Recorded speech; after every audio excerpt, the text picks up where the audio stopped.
C'est un énorme gâteau dont on demande une petite part.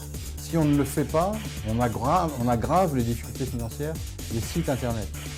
Google menace de ne plus référencer les médias français dans son moteur de recherche. À l'origine de cette colère, la fameuse taxe Google voulue par la France. Dans un instant, nous vous proposerons un dossier complet pour comprendre la polémique autour de ce géant du net. Bonsoir et très heureux de vous retrouver dans Mediamix. Dans ce magazine également, France 3 proposera prochainement un nouveau prime time de la série Plus belle la vie. Quand sera-t-il diffusé? Quelle sera l'intrigue? Gaëtan nous donnera tout à l'heure la réponse dans la News Mix. Nous retrouverons dans quelques minutes Antoine dans le calendrier des médias. Ce soir, sa rubrique sera entièrement consacrée au retour de la Star Academy à la télévision et qui aura lieu le 29 novembre prochain sur la chaîne Énergie 12. Et puis enfin, il ne faudra pas oublier le Zap Made in Mediamix et l'image de la semaine. Nous sommes le dimanche 18 novembre 2012 et vous regardez le 220e numéro.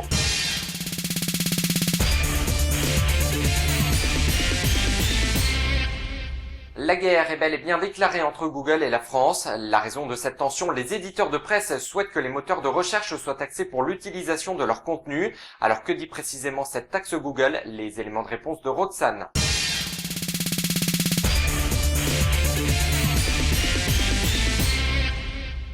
Google est depuis quelques semaines entré en guerre contre les éditeurs de presse français. Ils sont en effet déterminés à faire payer une taxe aux moteurs de recherche.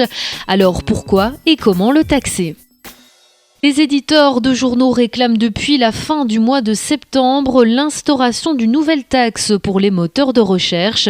Par moteur de recherche, il faut en réalité entendre Google, puisque ce dernier a le quasi-monopole des recherches sur Internet, plus de 90% de parts de marché en France. Ainsi, il demande au gouvernement un projet de loi qui obligerait le géant du net à rémunérer les médias dès que leurs articles sont référencés. Ils estiment que leur propre contenu, qui draine beaucoup d'internautes sur leur plateforme, lui permet de réaliser d'importants profits publicitaires, plus de 1,2 milliard d'euros. Cette nouvelle taxe permettrait entre autres de sauver le secteur de la presse écrite en perte de vitesse en France. Oui, mais le géant américain qui est jusqu'à présent resté sourd à ces revendications n'est pas d'accord. Pour riposter, il menace donc de ne plus référencer les journaux français, c'est-à-dire de ne plus afficher les liens qui renvoient vers leur site. Le gouvernement français, qui lui aussi est favorable à la loi, aurait déjà tranché. La ministre de la Culture a donné également des signes en faveur de cette taxe, affirmant qu'il est normal que les grands agrégateurs de contenu participent au financement de la presse. Le patron de Google et le président de la République François Hollande se sont rencontrés le 29 octobre dernier pour trouver un arrangement. La France n'est pas la seule à vouloir taxer Google. C'est également le cas de certains pays européens mais également mondiaux. Reportage de Roxane.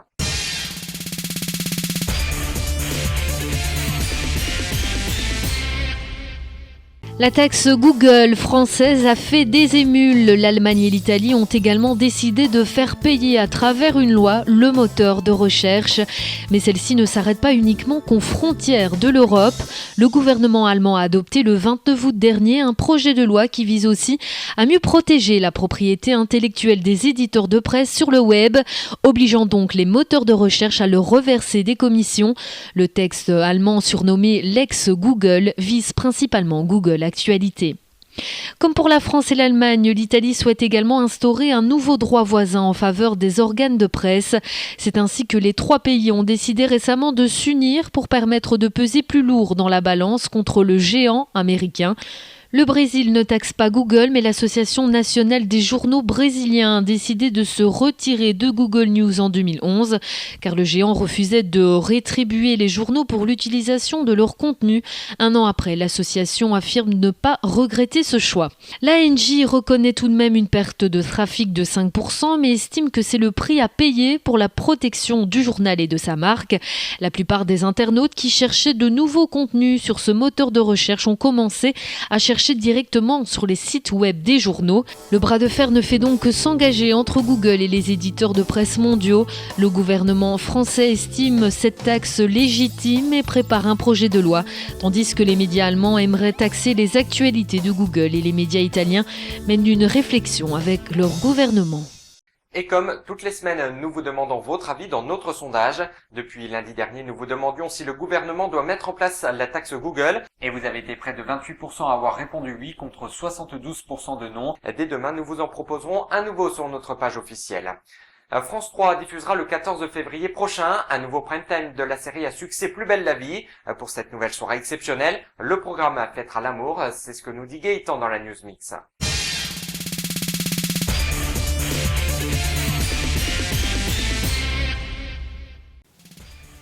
Les fans vont être ravis. Plus belle la vie va se mettre en mode romantique en 2013. En effet, France 3 proposera le 14 février prochain, donc pour la Saint-Valentin, un prime time exceptionnel, 2 épisodes de 52 minutes intitulés « Petits arrangements avec l'amour ».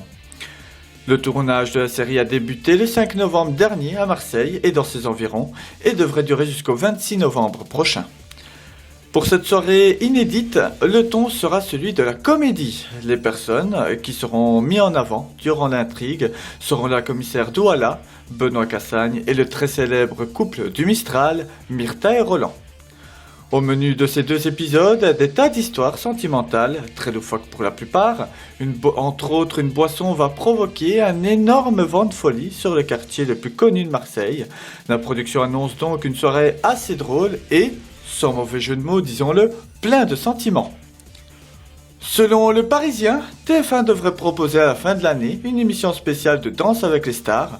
Les 3 ou 4 finalistes de la 3e saison se confronteront aux notes du jury et devront se mesurer à une demi-douzaine d'anciens candidats des 2 précédentes éditions.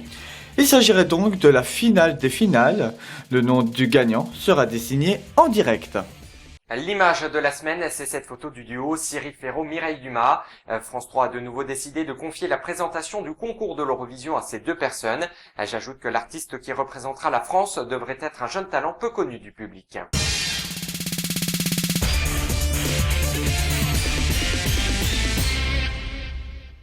Et j'ai l'immense plaisir maintenant de retrouver Antoine Fleurus pour le calendrier des médias. Bonsoir. Bonsoir Romain. On va longuement parler dans ta rubrique du retour de la Star Academy. Il aura lieu dans 15 jours, c'est bien ça? Alors oui et non. Ce retour est prévu dans 3 semaines, c'est-à-dire le 6 décembre. Mais avant de pouvoir assister à la nouvelle saison inédite de la Starac, Énergie 12 diffusera un prime spécial le 29 novembre prochain, c'est-à-dire dans 15 jours, sur la grande histoire de la Star Academy. Le programme reviendra sur les 8 précédentes saisons du télécrochet qui a fait les belles heures de TF1 entre 2001 et 2008. En attendant, la grande chaîne communique énormément sur ce retour. Je vous propose d'ailleurs de regarder l'une de leurs bandes annonces. Regardez. Bientôt, la plus célèbre académie de France va rouvrir ses portes. Dans le plus grand secret, tout se prépare. Un nouveau château, des nouveaux professeurs, des nouveaux élèves, les plus grandes stars françaises et internationales. L'événement Star Academy, bientôt sur Énergie 12. Et est-ce qu'on peut espérer le succès du programme? C'est très difficile de pouvoir se prononcer sur ce sujet, Romain. Ce qui est certain, c'est que l'on peut s'attendre à un grand effet de curiosité pour le lancement de la saison 9 le 6 décembre prochain. Une autre certitude également, la chaîne ne devrait pas avoir les mêmes audiences que TF1 lorsque le programme était diffusé sur la première chaîne de France. À cette époque-là, la télé-réalité réunissait facilement entre 7 et 8 millions de téléspectateurs. Merci Antoine pour ces précisions et rendez-vous dans 15 jours pour un nouveau calendrier des médias.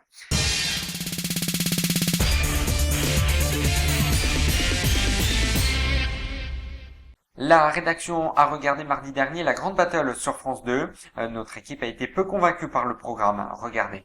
Qui vont interpréter donc les plus grands thèmes de la musique classique, tous ces thèmes que l'on croit connaître par cœur, dont on connaît en tout cas la mélodie, mais Jean-François vous révélera les secrets, en tout cas soit des compositeurs, soit de la composition de ces morceaux, et ces morceaux seront repris par 8 groupes venus de toutes les origines, de tous les coins de France et de Navarre, que ce soit pop, rock, variété française, avec des instruments ou sans instruments, je n'en dis pas plus. Regardez plutôt le sommaire de cette grande battle, la deuxième du nom.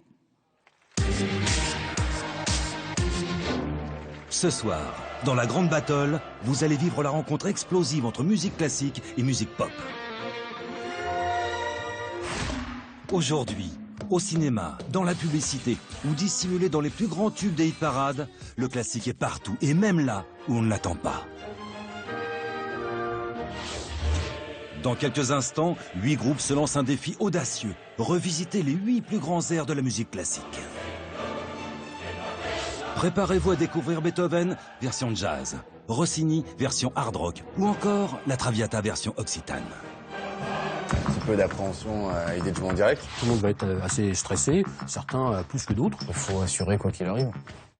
C'est la fin de ce Média Mix, merci à vous de l'avoir suivi. Un rendez-vous le week-end prochain. Bonne semaine à toutes et à tous et merci de votre fidélité.